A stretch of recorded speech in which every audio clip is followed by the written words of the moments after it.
ایک نوجوان تھا، وہ اپنی ماں کو یتیم خانے چھوڑ آیا، ساتھ میں انتظامیہ کو اپنا نمبر بھی لکھ کے دے آیا کہ جب میری ماں مرنے پہ آئے تو مجھے اطلاع کر دینا، میں نے اپنی ماں کی تدفین اپنے شہر میں ہی اپنی بستی میں ہی کرنی۔ کچھ دن گزرے، جب ماں کا وقت آخر آیا تو انتظامیہ نے فون کیا، نوجوان میاں تو نے کہا تھا کہ جب میری ماں کا وقت آخر آئے مجھے بلانا، میں نے اپنی ماں کی تدفین اپنے شہر میں ہی کرنی ہے، تیری ماں کا وقت آخر آ گیا ہے، اسے لے جا۔ اب یہ نوجوان گیا، ماں کو اٹھا کے گھر کی طرف آ ہی رہا تھا کہ ماں بول ہی پڑی، بیٹے میں تو جا رہی ہوں، میں تو مر رہی ہوں، میرے مرنے کے بعد میری ایک خواہش ہے، یہ پوری کر دے۔ بیٹے نے کہا جی ماما جان کون سی خواہش ہے؟ کہا بیٹے یہ جو یتیم خانہ ہے نا جس کے اندر میں نے کافی دن گزارے ہیں، اس یتیم خانے کے کچھ پنکھے خراب ہیں، اگر ہو سکے تو میرے مرنے کے بعد یہ پنکھے ٹھیک کرا دینا۔ بیٹے نے کہا ماں تو جا رہی ہے اور تو مر رہی ہے، اب اگر میں پنکھے ٹھیک کرا بھی دوں تو تجھے کیا فائدہ ملے گا؟ ماں نے کہا بیٹے یہ پنکھے میں اپنے لیے ٹھیک نہیں کرا رہی، میں تو تیرے لیے ٹھیک کرا رہی ہوں کہ جب تیری اولاد جوان ہوگی، جب تجھے اس یتیم خانے میں چھوڑ جائے گی، ہے بیٹا گرمی کی وجہ سے اگر تو اسی بند کمرے میں ہی سسکتا رہا، مجھے تو قبر میں ہی چین نہیں آئے گا کہ میرا لال گرمی میں سسک رہا۔ بیٹا میں اپنے لیے پنکھے نہیں لگوا رہی، میں تو تیرے لیے لگوا رہی۔ میرے حضور علیہ الصلوۃ والسلام کے پاس ایک صحابی آیا، کہنے لگا یا رسول اللہ میں مال جمع کرتا ہوں اور میرا باپ جو ہے مجھ سے پوچھے بغیر میرا مال خرچ کر لیتا ہے، آپ میرے باپ کو کہیں کم از کم وہ مجھ سے پوچھ تو لے، بڑی محنت سے میں مال جمع کرتا ہوں اور میرا باپ جو ہے وہ مجھ سے پوچھے بغیر میرا مال خرچ کر لیتا ہے، مجھ سے پوچھتا تک نہیں ہے۔ آپ میرے باپ کو فرمائیں کہ مال خرچ کرنے سے پہلے بیٹے سے پوچھ تو لیا کرے۔ میرے حضور علیہ الصلوۃ والسلام نے فرمایا اس کے باپ کو میرے سامنے لایا جائے، اس کے باپ کو میرے ہاں حاضر کیا جائے۔ ادھر سے جب باپ کو پتہ چلا کہ میرے بیٹے نے حضور کے آگے میری شکایت کی ہے، شکایت کا سن کر باپ نے اپنے دل میں دکھ اور رنج کے کچھ شعر پڑھے، کچھ اشعار پڑھے، اس کے باپ کو حضور علیہ الصلوۃ والسلام کے پاس لایا گیا۔ جب یہ باپ حاضر ہوا تو ادھر سے حضرت جبریل امین بھی آ گئے، کہنے لگے یا رسول اللہ فرماتا ہے کہ اس کے باپ کو کہو مقدمے کا فیصلہ بعد میں کریں گے، پہلے وہ اشعار سناؤ جو تم نے دل میں پڑھے ہیں۔ یہ کہتے ہی حضرت جبریل امین واپس چلے گئے۔ جب یہ باپ حضور علیہ الصلوۃ والسلام کی خدمت میں حاضر ہوا تو میرے حضور علیہ الصلوۃ والسلام نے فرمایا میاں تیرے مقدمے کا فیصلہ بعد میں کریں گے، پہلے وہ اشعار جو تو نے دل میں پڑھے ہیں وہ پہلے سنا، بعد میں تیرے مقدمے کا فیصلہ کیا جائے گا۔ ہے اب یہ شعر اتنے دردناک تھے، ان اشعار میں اتنا درد بھرا ہوا تھا، اتنا دکھ بھرا ہوا تھا۔ جب یہ شعر ختم ہوئے تو میرے حضور علیہ الصلوۃ والسلام کی آنکھیں چھم چھم برس رہی تھی،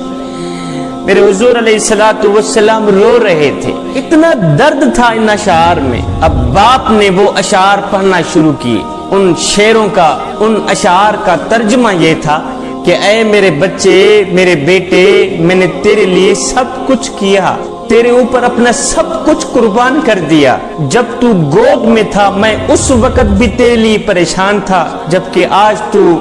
جوان ہے میں آج بھی تیرے لیے پریشان ہوں۔ تو سوتا تھا ہم تیرے لیے جاگتے تھے، تو روتا تھا ہم تیرے لیے روتے تھے۔ بیٹے میں سارا دن تیرے لیے خاک چھانتا تھا، میں سارا دن کڑکتی دھوپ میں تیرے لیے روزی کماتا تھا، دن رات ایک کر کے نہ دن کو سوتا تھا نہ رات کو سوتا تھا، دن رات ایک کر کے میں تیرے لیے روٹی کا انتظام کیا کرتا تھا کہ مجھے ملے نہ ملے لیکن میرے بچے کو روٹی مل جائے، میرے بیٹے کے چہرے پر مسکراہٹ ہی نظر آئے، چاہے میرے آنسوؤں کے سمندر اکٹھے کیوں نہ ہو جائیں۔ بیٹے جب تو کبھی بیمار ہوتا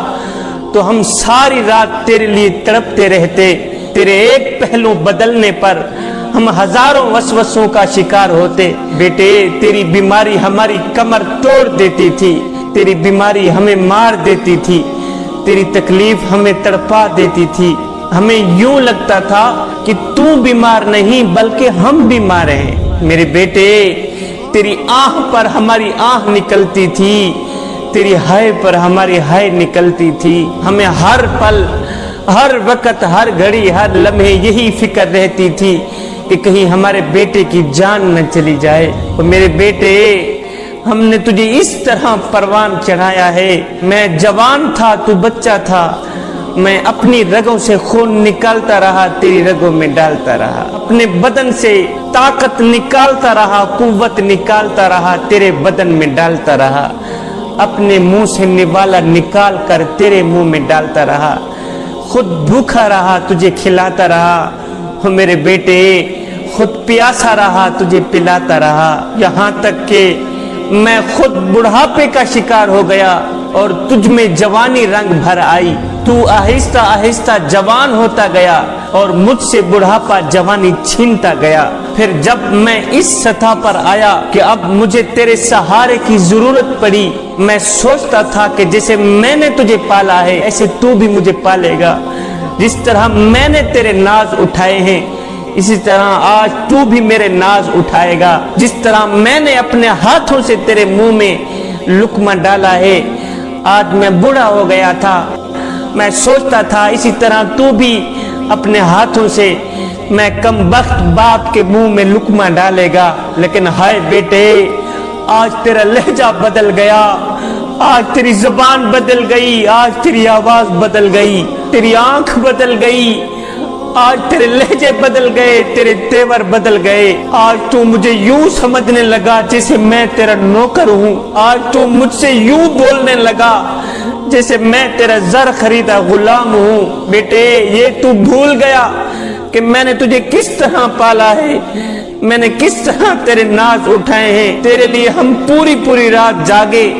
پوری پوری رات تڑپے، اپنے سکون کو تیرے سکون کے اوپر قربان کر دیا، اپنی نیند کو تیری نیند پہ قربان کر دیا، اپنے چین کو تیرے آرام و سکون پہ قربان کر دیا، لیکن آج تو ہمیں زر خریدا غلام سمجھ بیٹھا ہے، آج تو ہمیں اپنا نوکر سمجھ بیٹھا ہے، آج تو میرے ساتھ وہ کر رہا ہے جو کہ اتنا کچھ آقا اپنے نوکر کے ساتھ بھی نہیں کرتا، اتنا کچھ مالک اپنے غلام کے ساتھ بھی نہیں کرتا، تو میرے ساتھ اتنی بدسلوکی کر رہا ہے۔ بیٹے، اگر تو مجھے بیٹا بن کر نہیں دکھا سکا، مجھے باپ کا مقام نہیں دے سکا، تو کم از کم پڑوسی جتنا مقام تو دے دے، کم از کم ایک ہمسائے جتنا مقام تو دے دے۔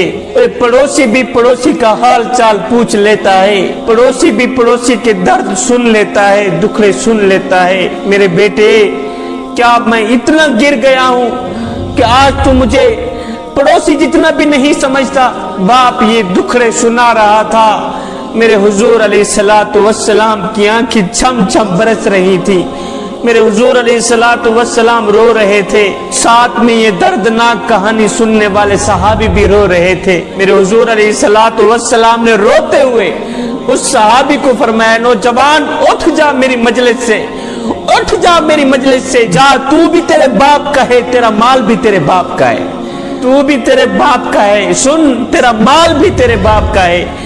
تیرا باپ جہاں چاہے تیرا مال استعمال کر سکتا ہے، جہاں چاہے خرچ کر سکتا ہے۔ باپ کے دردناک اشعار نے لوگوں کا جگرہ پھاڑ دیا، کلیجہ پھاڑ دیا۔ جوانو، میاں تم دوستوں کو تو اچھی طرح ملتے ہو، لیکن باپ کو دیکھ کر اپنا منہ کیوں پھیر لیتے ہو؟ باپ کو دیکھ کر اپنی راہیں کیوں بدل دیتے ہو؟ اس لیے کہ کہیں باپ کچھ مانگ نہ لے۔ سنو جوانو، پوری کائنات تمہیں گرانا چاہتی ہے، ساری کائنات تمہیں گرانا چاہتی ہے، لیکن آج بھی جو تمہیں سب سے اونچا دیکھنا چاہتا ہے وہ کوئی اور نہیں ہے، وہ تمہارا باپ ہے۔ ایک نوجوان تھا، وہ اپنے بڑھے باپ کو یتیم خانے چھوڑ آیا۔ یتیم خانے چھوڑ کر واپسی گھر کی طرف آ ہی رہا تھا کہ بیگم صاحبہ کی کال آ گئی۔ بیگم صاحبہ نے کہا، اے میرے سرتاج، یتیم خانے چھوڑنے کے بعد اپنے بڑھے باپ کو یہ بھی پیغام دے کے آنا کہ وہ عید والے دن بھی ہمارے گھر آنے کی کوشش مت کرے گا، وہ خوشی کا دن بھی یتیم خانے میں ہی گزارے گا، اب اس کی ساری زندگی یتیم خانے میں ہی گزرے گی۔ آج سے نہ وہ ہمارا منہ دیکھے گا نہ ہم اس کا منہ دیکھیں گے۔ میں اس سے کافی تنگ آ گئی ہوں، اس بڈھے کی کھانسی نے ہم سب کو تنگ کر دیا ہے، ہم سب کو ذلیل کر دیا ہے۔ آتے آتے اپنے بڈھے باپ کو یہ پیغام لازمی دے کے آنا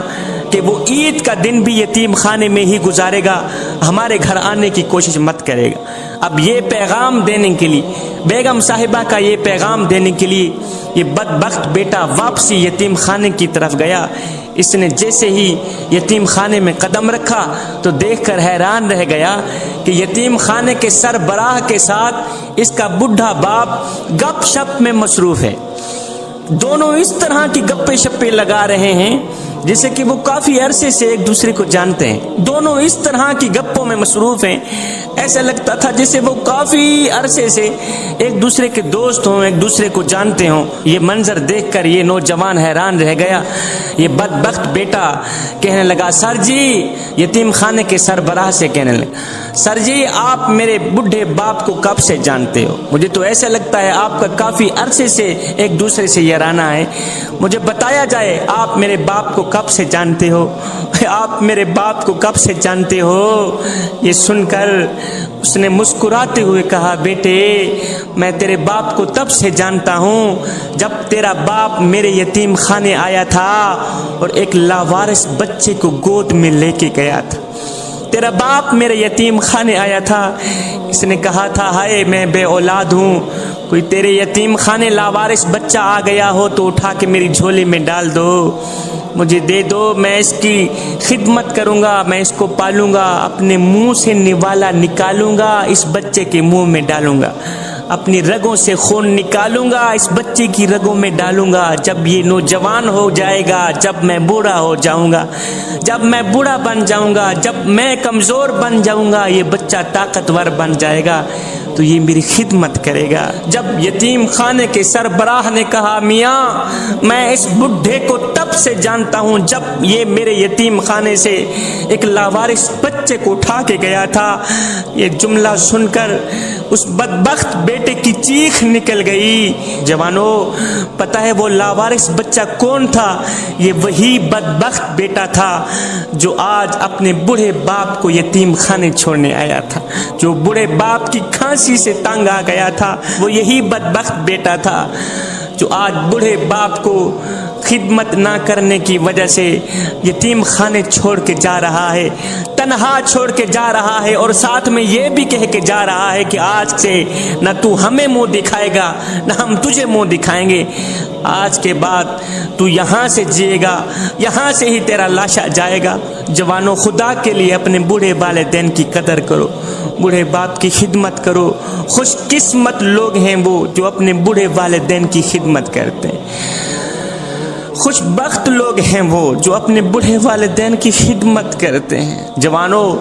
کائنات میں ہر بندہ تمہیں نیچے دیکھنا چاہتا ہے، کائنات میں ہر انسان تمہیں نچلے درجے کو دیکھنا چاہتا ہے۔ دنیا میں واحد شخص ایک تیرا باپ ہی ہے جو تمہیں ہر وقت دیکھنا چاہتا ہے تو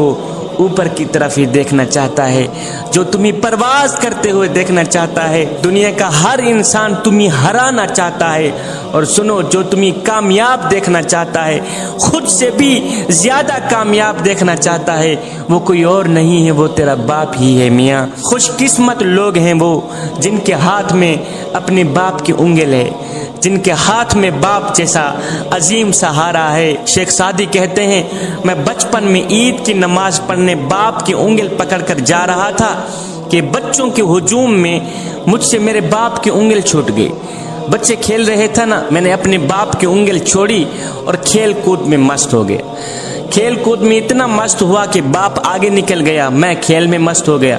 جب کھیل کود سے فارغ ہوا تو مجھے پتا چلا، اوہو میرا باپ کہاں ہے۔ اب میں رو رہا تھا، چیخ رہا تھا کہ میں باپ سے جدا ہو گیا ہوں، میرا باپ کہاں ہے، میرا باپ کہاں ہے، مجھے میرا باپ ملا دو۔